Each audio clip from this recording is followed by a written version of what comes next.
If you're going to be tower diving, try to think about who is the better person to take aggro. Like, if your jungler is Elise, let her take the aggro. You can get the kill, she can tank the tower, and then immediately drop it whenever she wants by using repel and switching tower aggro to you. But your character might not be someone who can easily switch tower aggro. On a similar vein, if there's a Fizz involved, let the Fizz tank because he can just press E to playful/trickster and switch the tower aggro over to the other person.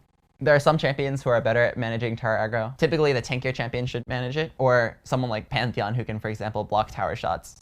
When tower diving, there's a little gap between the tower and the wall that you can take a lot of advantage of. If you're playing Elise and you have Cocoon that goes in a line, you could line yourself up with the wall between that little spot between the tower and the wall. And if you can somehow force them to go into it, then you basically for free land your skill shot, unless they flash or dash out of it.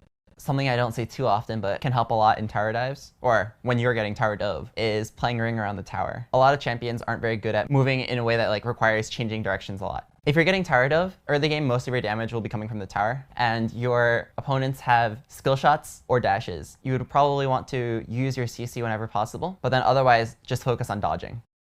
When tower diving, remember that the tower does more damage per shot, and it ramps up 4 times. So remember that the longer you stay, the more damage you'll take per second. The easiest way to tower dive someone is to tower dive with a big minion wave. If the enemy champion attacks you, it'll trigger a call for help, which makes any nearby minions attack that champion. And they don't have a way to lose that aggro because there's no bush to enter, or they can't run away from the tower range to lose that aggro. So the moment they attack you, they'll start taking a lot of damage. Also, with minions there, that lets you walk up to the enemy champion without having to burn any of your dashes. If you're getting tower dove and you have some sort of defensive maneuver, wait until they take tower aggro. If you have a CC or a stun or some sort of shield, you want to save it for when they actually start taking the tower aggro, because otherwise they'll just wait out your whatever spell you use and then kill you. A mistake I see a lot of people make against people like Maokai or someone with a snare is they get snared, and then because they can't issue any commands to their character other than attack commands, they accidentally attack the Maokai or whatever champion it is and take tower aggro.